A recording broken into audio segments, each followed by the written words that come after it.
Goeiedag, ek groet julle in die wonderlike naam van Jesus Christus. Ek is so dankbaar om weer die geleentheid te het om te kan voortgaan, om vir julle verder met in die tabernakel te kan inbeweeg. En voordat ons die allerheiligste kan ingaan, moet ons eers gaan kyk na die heilige gordyn of die voorhangsel, soos baie van ons dit ken. Nou, om dit eerste te verstaan, kom ons gaan lees gou eerste Eksodus 26 vers 31 en 33. Verder moet jy 'n voorhangsel maak van pers en purperrooi en bloedrooi stowwe en fyn dubbeldraad linne. As kunstige werk moet jy dit maak met gerubs. En jy moet dit ophang aan 4 pilare van akasia hout wat met goud oorgetrek is en ook kramme van goud het en op 4 silwervoetstukke staan. En jy moet die voorhangsel onder die hakies ophang en bring die ark van die getuienis daar, binnekant die voorhangsel. En die voorhangsel moet vir julle 'n skeiding maak tussen die heilige en die allerheiligste. Nou goed, hier kan 'n mens sien dat dit kry ons weer die 4 kleure wat ons mee te doen gehad het in die poort en by die deur. So dit is die pers, die purperrooi, die bloedrooi en die fyn gewefte linne. En dan was daar gerubs op die gordyn ook ingeweef. So dit moes 'n verskriklike mooi gesig gewees het om te kan aanskou.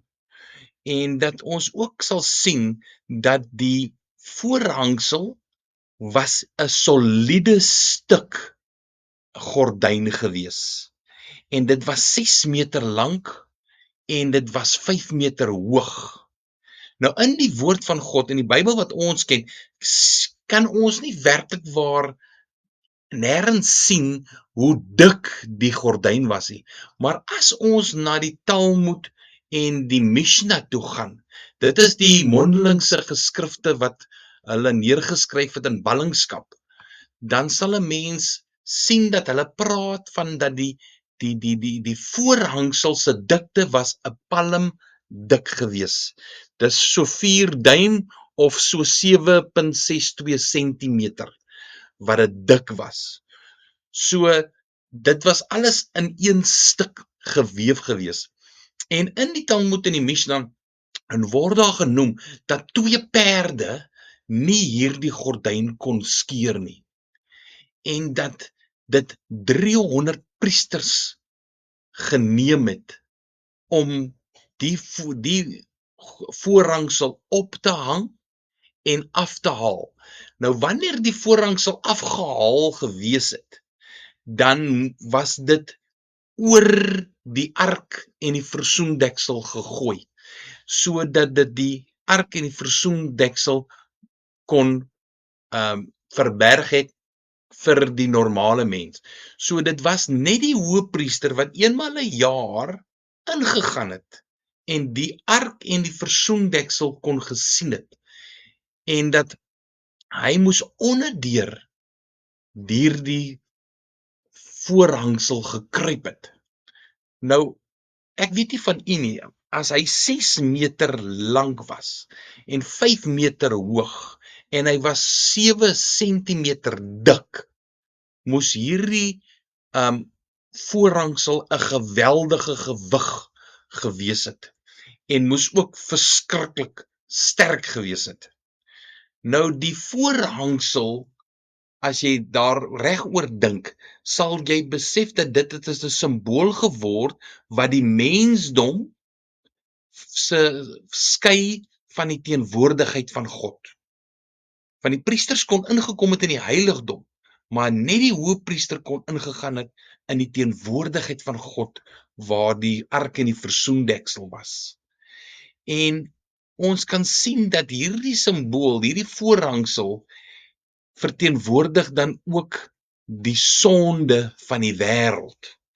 As ons in Jesaja 59 vers 2 gaan lees, maar julle ongeregtighede het 'n skeidsmuur geword tussen julle en julle God, en julle sonde het sy aangesig vir julle verberg, sodat hy nie hoor nie.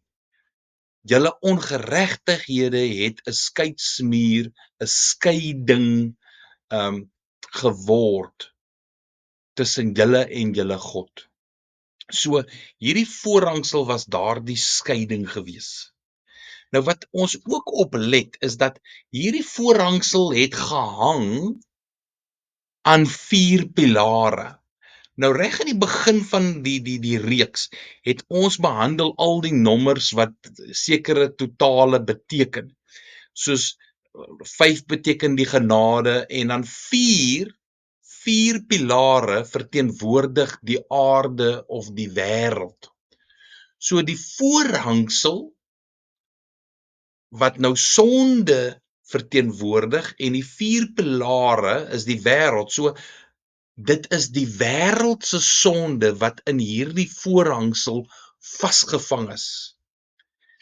En wat baie interessant is wat ons moet besef is dat as ons in Matteus 27 vers 51 gaan lees, dan sien ons, dan staan daar en kyk, die voorhangsel van die tempel het in 2 geskeur van bo tot onder en die aarde het gebewe en die rotse het geskeur. Dit was toe Jesus sy laaste asem uitgeblaas het.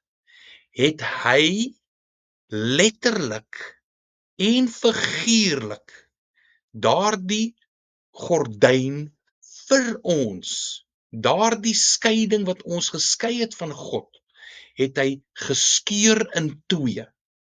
So hy het dit vir die hele wêreld gedoen, vir elke mens het hy gaan sterf op die kruis en hy het die voorhangsel geskeur. Nou, ons het nou genoem hoe dik daai gordyn was. Dit wat gebeur het met daai voorhangsel wat geskeur het, is 'n wonderwerk op sy eie. Want geen mens sal ooit daardie gordyn sommer net so kan skeur nie.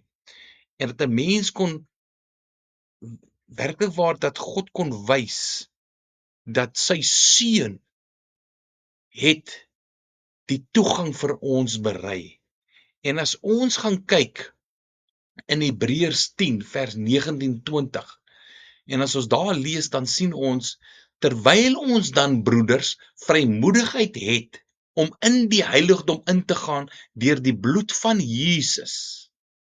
Ons kom ons nou in met die bloed van Jesus Christus in die heiligdom.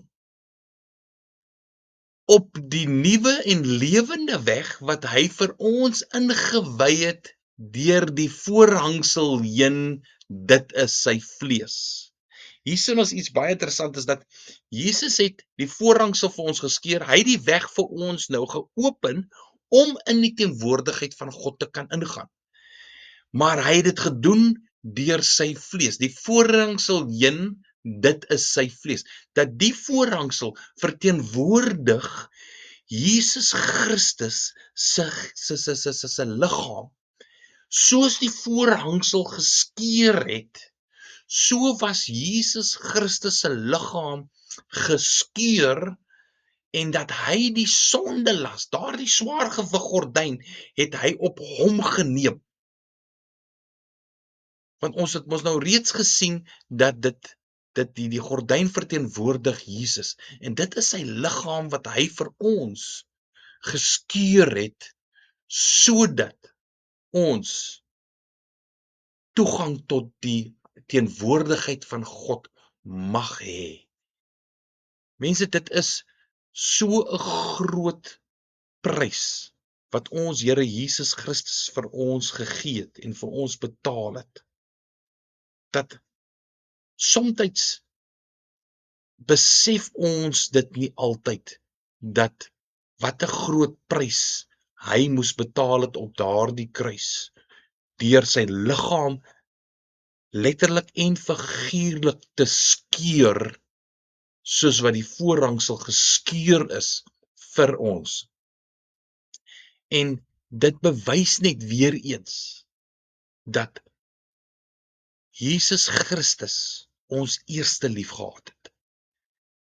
En ek wil vir elke persoon wat na hierdie video kyk, wil ek net vra dat u werklik waar net sal gaan stil sit en werklik waar gaan dink oor dit wat Jesus Christus vir ons gedoen het op die kruis. Dat 'n mens net sal besef dat Jesus Christus is die weg, die waarheid en die lewe. En hy het soveel vir ons gedoen. Want dit vir ons as mens was dit onmoontlik om daardie prys te betaal.